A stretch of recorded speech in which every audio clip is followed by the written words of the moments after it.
क्या हम जो भी भोजन खा रहे हैं, कितना भी हेल्दी डाइट ले रहे हैं, न्यूट्रिशियस डाइट ले रहे हैं, क्या सारा पोषण, सारे न्यूट्रिएंट्स शरीर में एब्जॉर्ब हो पा रहे हैं ठीक से? तो इसका पता लगाना मुश्किल है। तो हमें ये जानना ज़रूरी है कि हमारे शरीर में सही तरीके से न्यूट्रिएंट्स का एब्जॉर्प्शन हो रहा है या नहीं।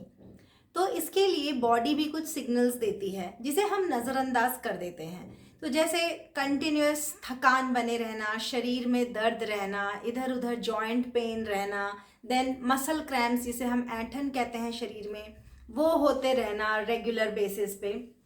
तो ये कुछ ऐसे सिग्नल्स हैं बॉडी के जो ये बताते हैं कि डिस्पाइट ईटिंग न्यूट्रिशियस मील्स, आप अच्छा भोजन खाने के बावजूद शरीर में कहीं ना कहीं न्यूट्रिएंट डेफिशिएंसीज हो रही हैं।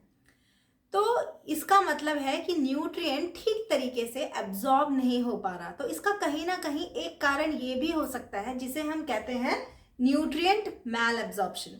न्यूट्रिएंट मैल एब्जॉर्प्शन का मतलब है कि आपके भोजन में जो भी पोषण है, या तो कोई एक न्यूट्रिएंट उसमें से या कुछ न्यूट्रिएंट्स ठीक तरीके से शरीर में एब्जॉर्ब नहीं हो पा रहे हैं। और जब तक न्यूट्रिएंट सही तरीके से एब्जॉर्ब नहीं होंगे तो हमारे शरीर में उस पर्टिकुलर न्यूट्रिएंट की कमी रहेगी जिसे हम न्यूट्रिएंट डेफिशिएंसीज कहते हैं। तो आज मैं आपको कुछ तरीके बताऊंगी कि किस किस चीज़ से हम न्यूट्रिएंट डेफिशिएंसीज को अवॉइड कर सकते हैं, या कुछ ऐसे क्या मेथड्स हैं, एक्सटर्नल फैक्टर्स, इंटरनल फैक्टर्स, जिनसे हम न्यूट्रिएंट के एब्जॉर्प्शन को बढ़ा सकते हैं। तो इसमें कुछ कुकिंग मेथड्स आते हैं, जनरल कुकिंग मेथड्स जिनके बारे में मालूम सबको है, लेकिन उसको कैसे करना है आज मैं थोड़ा उसके बारे में ब्रीफ बताऊंगी, ब्रीफली। तो कुछ कुकिंग मेथड्स, एंड सेकेंडली कौन से ऐसे फूड्स हैं जिनके साथ आपको कौन सा दूसरा फूड, कौन सा ऐसा फूड खाना चाहिए जिससे उस पर्टिकुलर फूड की एब्जॉर्प्शन बढ़ जाए या बायो अवेलेबिलिटी बढ़ जाए। आइए जल्दी से देखते हैं। तो कुछ कुकिंग मेथड्स यहाँ पे मैंने लिस्ट करे हैं। उनमें से सबसे पहले आता है सोकिंग और स्प्राउटिंग। सोकिंग और स्प्राउटिंग से भी हम न्यूट्रिएंट्स की जो अवेलेबिलिटी है बॉडी में या उसकी डाइजेस्टिबिलिटी को इम्प्रूव कर सकते हैं। तो देखा जाता है कि जब भी हम खाना खाते हैं तो उसमें से ज़रूरी नहीं है कि आपका जो भी आपने भोजन खाया उसके सारे न्यूट्रिएंट्स सही तरीके से एब्जॉर्ब हो जाएं। कहीं ना कहीं एब्जॉर्प्शन में भी कमी रह जाती है जिसकी वजह से न्यूट्रिएंट डेफिशिएंसीज होती हैं। तो पहला मेथड है सोकिंग या स्प्राउटिंग। मतलब हम रात में जैसे दालें हैं, मिलेट्स हैं, होल ग्रेन्स हैं, इनको हम ओवरनाइट सोक करते हैं। इवन आपके नट्स एंड ऑयल सीड्स को भी, जो भी आप ड्राई फ्रूट खाते हैं, उसका बेटर तरीका होता है कि आप उसको रात में पानी में भिगो दें, ओवरनाइट सोक करें और नेक्स्ट डे मॉर्निंग में कंज्यूम करें। तो उससे उसकी डाइजेस्टिबिलिटी भी इंप्रूव होती है और जो उसके अंदर न्यूट्रिएंट है वो भी इजीली एब्जॉर्ब हो जाता है। तो सोकिंग।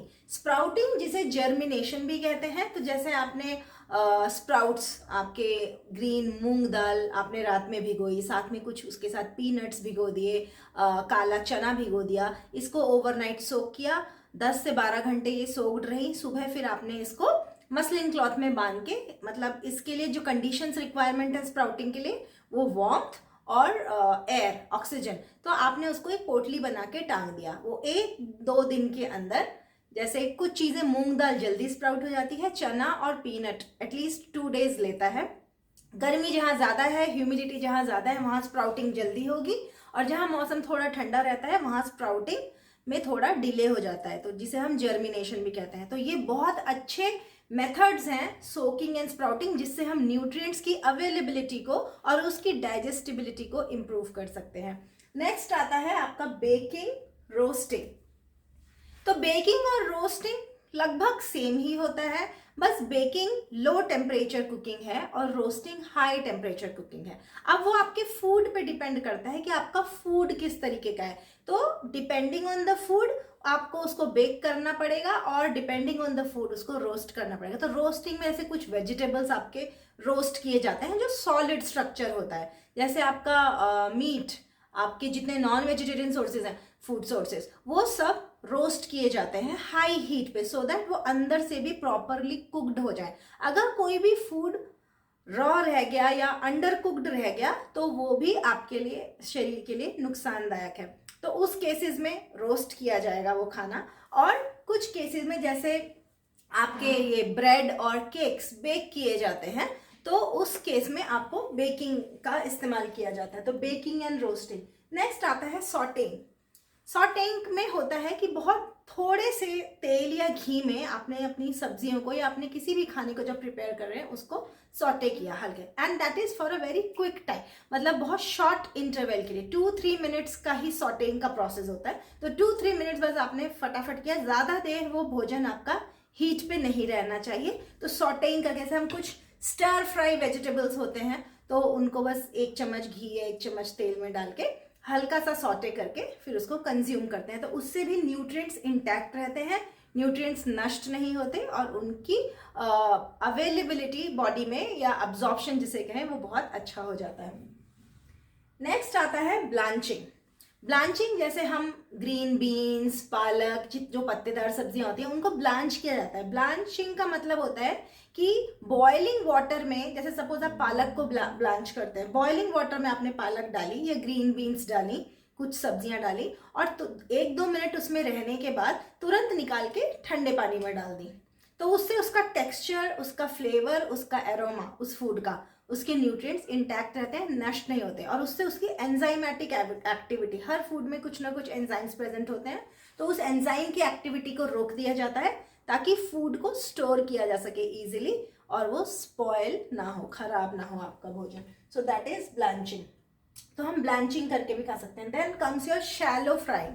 आई prefer shallow frying foods over deep frying. तो डीप फ्राइंग ज़्यादा अच्छा नहीं होता। Once in a blue moon कभी आपको कुछ ऐसी चीज़ें हैं जो डीप फ्राई करके, जैसे आपके पकौड़े होते हैं वो डीप फ्राई करके ही अच्छे लगते हैं, बट कोशिश कीजिए कि कुछ भी चीज़ अगर आपको फ्राई करनी है तो अगर शैलो फ्राइंग से काम चल जाए, जो कम तेल में होता है। ज़रूरी नहीं कि आपका वो जो भी चीज़ आप फ्राई कर रहे हैं वो डीप, मतलब उसमें पूरी तरह से डूबी हुई हो। शैलो फ्राइंग से भी काम चल सकता है, तो शैलो फ्राइंग को ऑप्ट कीजिए। तो शैलो फ्राइंग करने से भी हम न्यूट्रिएंट्स को बचा लेते हैं, डीप फ्राइंग में न्यूट्रिएंट्स नष्ट हो जाते हैं।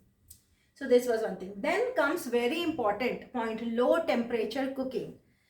अपना जो भी आप मील बना रहे हैं दिन का, उसमें कोशिश कीजिए कि वो लो टेम्परेचर कुकिंग, तेज आंच पे, समय के अभाव के कारण हम जल्दी से खाना बस बन जाए 10 मिनट, 15 मिनट, 20 मिनट में, तो हम उससे निपटने की कोशिश करते हैं। लेकिन लो टेम्परेचर कुकिंग रिक्वायर्स पेशेंस और वो उसमें समय भी लगता है, it's time consuming, I understand. लेकिन जब भी आपके पास समय हो, वीकेंड्स पर जो भी, तो आप कोशिश कीजिए कि you opt for this low temperature cooking.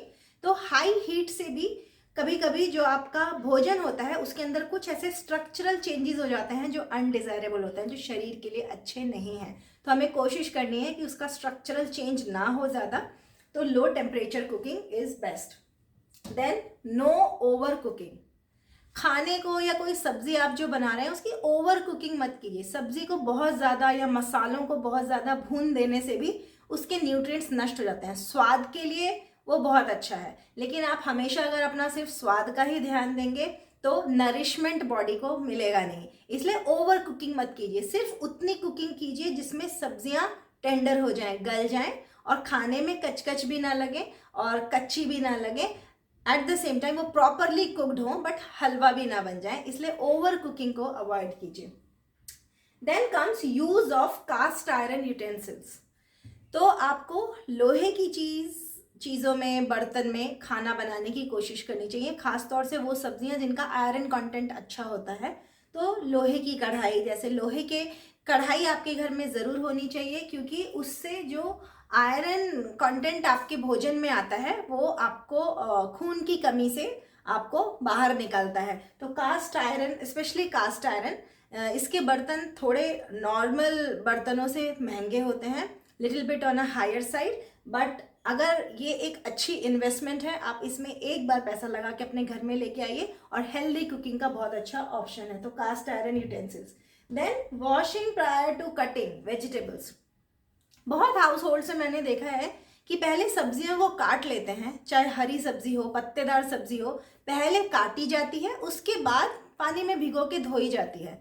तो ये बहुत ही गलत तरीका है। सब्जी को बनाने का। तो सब्जी को बनाने से पहले, चाहे वह पत्तेदार सब्जी हो, चाहे वो कोई भी स्टार्ची या नॉन स्टार्ची वेजिटेबल हो, वो पहले अच्छे से थरोली उसको वॉश कीजिए। वॉश करने के बाद ही सब्जी को काटिए, क्योंकि अगर सब्जी को काटने के बाद धोते हैं तो कटने के बाद उस सब्जी के विटामिन्स मिनरल सब नष्ट हो जाते हैं और पानी में निकल जाते हैं। इसलिए सब्जी को काटने से पहले धोया जाए।